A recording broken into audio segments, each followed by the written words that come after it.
इस खौफनाक केस के पीछे एक सिचुएशन है। आपने आज तक अपनी ज़िंदगी में प्यार के लिए सबसे अजीब काम क्या किया है? हम सब अपनी ज़िंदगी में कभी न कभी किसी एक प्यार के लिए कुछ अजीब कर जाते हैं। लेकिन इस लड़की ने जो किया है वह बहुत ही खतरनाक है। इसके लिए इसको अपनी जान तक गंवानी पड़ गई।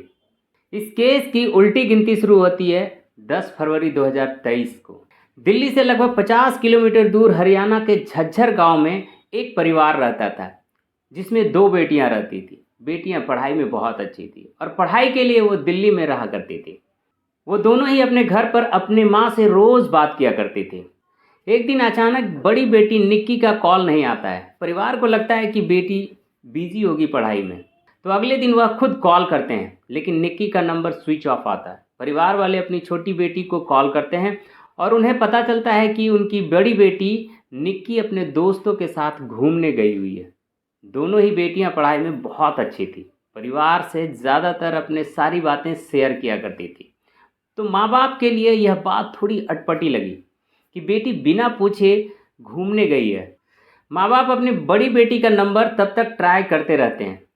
वो अपनी छोटी बेटी से कहते हैं कि बड़ी बेटी का नंबर नहीं लग रहा है, उसके दोस्तों का नंबर दो।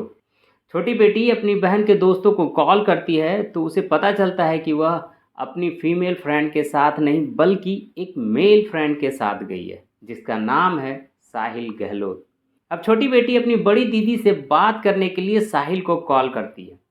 साहिल फ़ोन उठाता है और उसे बताता है कि उसकी शादी है, वो अपने फंक्शन में बिजी है, इसलिए निक्की के साथ घूमने नहीं जा पाया। और निक्की को घूमने का प्लान कैंसिल करने का मन नहीं था, तो वह अकेली ही चली गई है। यह सुनने के बाद छोटी बेटी अपने माँ बाप को सारी बातें बताती है।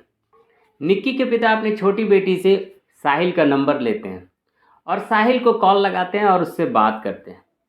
साहिल फिर वही बात दोहराता है जो उस निक्की को बताया था। उसने वही बताया कि हम लोगों का घूमने का प्लान था, लेकिन मैं शादी में बिजी हो गया हूँ और निक्की अकेली ही चली गई है।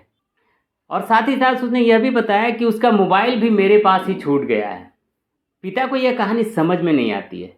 एक तो लड़की बिना पूछे घूमने गई, दूसरा वह अपना फ़ोन भी एक लड़के के पास छोड़ के गई। लेकिन अब 3-4 दिन बीत गए थे, निक्की घूमकर घर नहीं लौटी थी। दिल्ली के एक जानकार पुलिस वालों से बात करते हैं और ये सारी बात बताते हैं कि पिछले 3-4 दिन से मेरी बेटी गायब है। अब पुलिस वाले उस नंबर को ट्रेस करते हैं। जब निक्की के मोबाइल को ट्रेस किया जाता है तो उसका लोकेशन पता चलता है और वह लोकेशन जानकर पूरे परिवार वाले सदमे में थे कि वो जो लड़का है साहिल, वो बता कुछ और रहा है, लोकेशन कुछ और मिलती है। और वो लोकेशन मिलता है गांव के एक ढाबे की। पिता के लिए यह जानकारी बहुत अजीब थी, क्योंकि अब तक सभी दोस्तों से यह पता चल रहा था कि निक्की मसूरी गई है। अब पुलिस पहुंचती है उस ढाबे पर, जिसका नाम था खाओ पियो ढाबा, और ढाबा बंद था। बंद ढाबे में एक गुमशुदा लड़की की मोबाइल की लोकेशन काफ़ी अटपटा लग रहा था। अब ज़रूरी हो गया था कि ढाबे के अंदर जाए। पुलिस ढाबे के अंदर जाती है, चारों तरफ देखती है, लेकिन उन्हें कुछ नहीं मिलता। पुलिस वाले ढाबे से बाहर निकल ही रहे थे कि एक पुलिस वाले की नज़र पड़ती है फ्रिज पे। फ्रिज दीवार की तरफ उल्टा रखा हुआ था। फ्रिज को चारों तरफ से रस्सियों से कसा हुआ था और सबसे इम्पॉर्टेंट बात, बंद ढाबे में फ्रिज चालू था। पुलिस वाले फ्रिज को खोलते हैं और खोलते ही उन्हें मिलती है निक्की की लाश। अब पुलिस वाले ढाबे से तुरंत साहिल के घर जाती है, क्योंकि उस बंद ढाबे का मालिक साहिल होता है। साहिल अपने घर नहीं था, लेकिन पुलिस वाले साहिल का पता लगा ही लेते हैं। और यह दिन 14 फरवरी 2023 का था, यानी कि वैलेंटाइन डे। जब पुलिस वाले साहिल को थाने ले जाते हैं और थाने ले जाकर उसकी खातिरदारी करते हैं, तो वह तोते की तरह सारी बात बता देता है। तो वह बताता है कि मैंने ही निक्की को मारा है। जब पुलिस वाले मारने की वजह पूछते हैं, तो वह बताता है कि उसका और निक्की का पिछले 2.5 साल पहले ही उसकी शादी हो चुकी थी, लेकिन यह शादी चुपचाप से हुई थी। साहिल निक्की को जान से मारने की बात मानता है और फिर खुलती है पास्ट की एक सीक्रेट। 2018 में निक्की और साहिल दोनों ही अलग अलग एग्ज़ाम्स की तैयारी करने के लिए दिल्ली आए थे, जहां दोनों की मुलाकात बस में एक ही रूट से कोचिंग जाने में हुई थी। बार बार मिलने से दोनों में जान पहचान हुई। उसके बाद दोस्ती हुई और फिर बात प्यार में बदल गई। यहाँ तक कि ये स्टोरी आज के ज़माने में समझ में आती है, लेकिन इसके बाद दोनों ने कुछ ऐसा किया जो शायद नहीं करना चाहिए था। 1 अक्टूबर 2020 को दोनों ने शादी कर ली बिना अपने घर वालों को बताए, और यह शादी निक्की के कत्ल तक निक्की के घर में किसी को पता नहीं थी।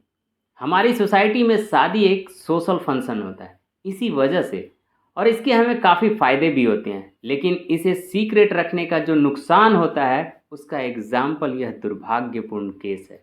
निक्की और साहिल दोनों ने शादी करने के बाद भी अपने घर वालों को यह बात टाइम पर नहीं बताई थी। इसके बाद निक्की ने अपनी पढ़ाई कंटिन्यू रखी, साहिल अपने घर वापस लौट गया। अब साहिल के घर वालों ने साहिल की शादी के लिए रिश्ते ढूंढना शुरू कर दिए। किसी तरह से हिम्मत करके साहिल ने अपने घर वालों को बताया कि वह निक्की से शादी कर चुका है। जब साहिल के घर वालों को निक्की की कास्ट पता चली तो उन्होंने निक्की को एक्सेप्ट करने से मना कर दिया। अब एक तरफ साहिल निक्की को कुछ भी नहीं बता रहा था और दूसरी तरफ साहिल के घर वाले साहिल का रिश्ता तय कर चुके थे। क्योंकि साहिल के घर वालों को यह बात पता थी कि निक्की और साहिल दोनों शादी कर चुके हैं, अब दूसरी शादी जो भी होगी वह हिंदू मैरिज एक्ट 1954 के तहत इलीगल होगी। तो साहिल के घर वालों ने जानबूझकर ऐसे जगह रिश्ता फिक्स किया जहां खानदान लंबा चौड़ा ना हो, ताकि भविष्य में इस तरह की कोई भी परेशानी आए तो आसानी से उसको टैकल कर पाए। उस घर के यदि परिवार या सगे संबंधियों की बात करें तो सिर्फ एक माँ और एक बेटी थी। साहिल किसी तरह से मान जाता है इस शादी के लिए। 9 फरवरी का दिन आता है और साहिल उस दिन सगाई कर लेता है। इधर निक्की को कुछ भी पता नहीं। अचानक सगाई वाले दिन ही साहिल की एक कज़न व्हाट्सएप पर स्टेटस डालती है साहिल की सगाई का। निक्की की फ्रेंड साहिल की कज़न की फ्रेंड थी। जब वो व्हाट्सएप स्टेटस डालती है तब वह फोटोग्राफ निक्की को फॉरवर्ड करती है। निक्की फोटोग्राफ देखते ही आग बबूला हो जाती है। उसको साथ में ये भी पता चलता है कि आज तो सगाई थी लेकिन शादी कल ही है। निक्की देखते ही साहिल को कॉल पे कॉल करना शुरू कर देती है। सगाई का दिन, घर में काफ़ी भीड़ भाड़, ये सारी चीज़ देखते हुए साहिल निक्की को कहती है कि थोड़ी देर रुको, मैं बात करता हूँ तुमसे, और प्रॉमिस करता है कि सब कुछ फिक्स कर देगा। लेकिन आज तक जिसने सब कुछ छुपा रखा था वो क्या कुछ फिक्स करेगा। खैर, वह रात को निक्की के दिल्ली वाले फ्लैट पर आता है जहाँ निक्की और उसकी बहन दोनों पढ़ाई के सिलसिले में रहती थी।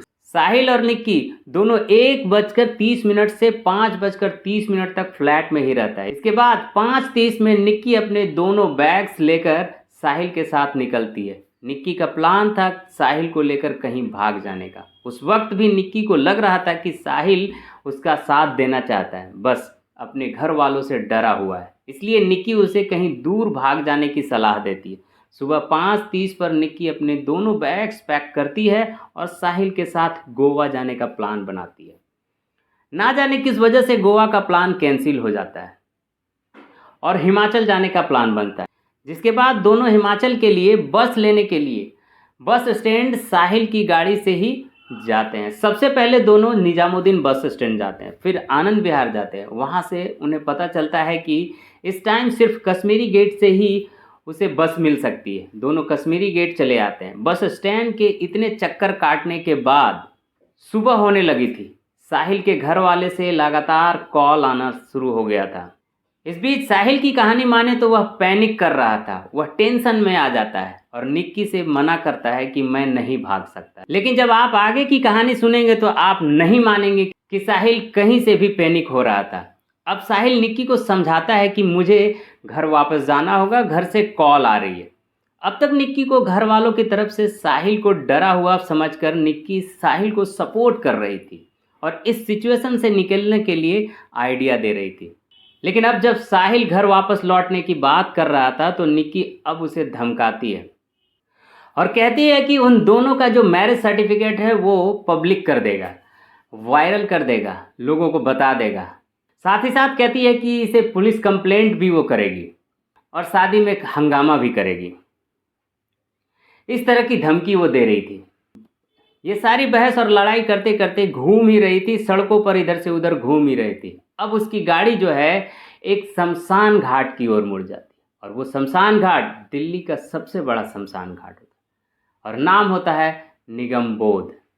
अब दोनों निगमबोध घाट की पार्किंग में लड़ाई कर रहे थे। टाइम बीतता जा रहा था और साहिल को अपने घर जाने की जल्दी थी।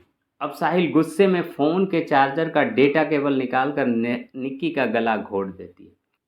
केबल के पतले और टाइट होने की वजह से निक्की अपने आप को नहीं बचा पाती है और वहीं पे दम घुटने की वजह से निक्की की मौत हो जाती है।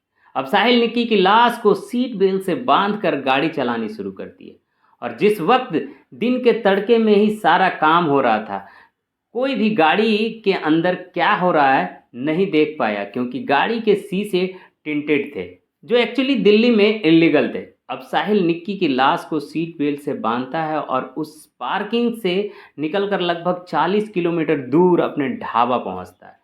ढाबा पहुंचने के बाद साहिल गाड़ी को पार्क करता है और निक्की की लाश को गाड़ी के डिक्की के अंदर डाल देता है। इसके बाद साहिल के कज़न और उसके 2 दोस्त ढाबे पर आते हैं। साहिल के लिए नए कपड़े लाते हैं। साहिल अपने कपड़े चेंज करता है और वह लोग निक्की की लाश को फ्रीज के अंदर डालता है और वहाँ से निकल जाते हैं। साहिल घर पहुँचता है और अपनी शादी की तैयारियों में लग जाता है और रात को दूल्हा बनकर वह दूसरे घर पहुँच जाता है जहाँ उसकी शादी करनी थी। तो 10 फरवरी 2023 साहिल के लिए एक अहम दिन था। इधर सुबह पहली पत्नी को मौत के घाट उतारता है और वह रात को दूसरी लड़की से शादी रचाने पहुंच जाता है। और इधर 11, 12, 13 निक्की की बहन और उसके पापा को लगातार बताया जा रहा था कि मेरी शादी है और मैं शादी में बिजी हूँ। निक्की घूमने गई है, वो आ जाएगी। लेकिन निक्की के पिता को दाल में काला लग चुका था। वो पुलिस में एक जानकार से मदद भी मांग चुके थे और बार बार साहिल को और साहिल के पापा को कॉल भी कर रहे थे। 3 दिन बाद जब निक्की के पापा साहिल के पापा को कॉल कर रहे थे तो फ्रस्ट्रेशन में आकर उसके मुंह से निकल जाता है कि आप मान के चलिए कि मेरे बेटे ने आपकी लड़की को मार दिया है। तो निक्की के पापा को सबसे पहले साहिल के पापा से ही यह पता चलता है कि निक्की शायद इस दुनिया में नहीं रहे। और फिर सुबह अगले ही दिन निक्की के मोबाइल को ट्रेस करने पर निक्की की लाश भी मिली और साहिल अरेस्ट हो जाता है। अरेस्ट होने के बाद और भी ज़्यादा पत्ते खुलते हैं, जैसे कि 9 फरवरी को जब निक्की को साहिल की सगाई वाले दिन पता चला कि वह कहीं और शादी करने के चक्कर में है। उस दिन साहिल अपनी फैमिली से सारी बातें डिस्कस करता है और फैमिली निक्की से छुटकारा पाने के लिए उसका खून करने की सलाह देता है। इसका मतलब था कि जब साहिल निक्की के घर आया था तो वह प्लानिंग से ही आया था कि वह निक्की को मार देगा, लेकिन शायद निक्की की बात साहिल को थोड़ी देर के लिए इमोशनल कर गई थी, इसलिए मारने में थोड़ी देर हो गई। पहले साहिल का प्लान था कि वह चलती गाड़ी से किसी व्हीकल के सामने निक्की को धक्का दे देगा और एक एक्सीडेंट डेथ का सीन बनाएगा, लेकिन शायद जब वो लोग गाड़ी से बाहर निकले तो ना इतना ट्रैफिक था और निक्की भी शायद उसे अटेंटिव लगी कि वह उसे धक्का नहीं दे पाया, जिसके बाद बात करते करते वह धीरे धीरे गाड़ी निगमबोध घाट की ओर ले गया। सोचने वाली बात यह है कि जिसने प्लान शहर से भागने का किया हो, जो 3 बस स्टैंड के चक्कर लगा चुका है और शहर की शमशान घाट के पार्किंग में क्यों जाएगा।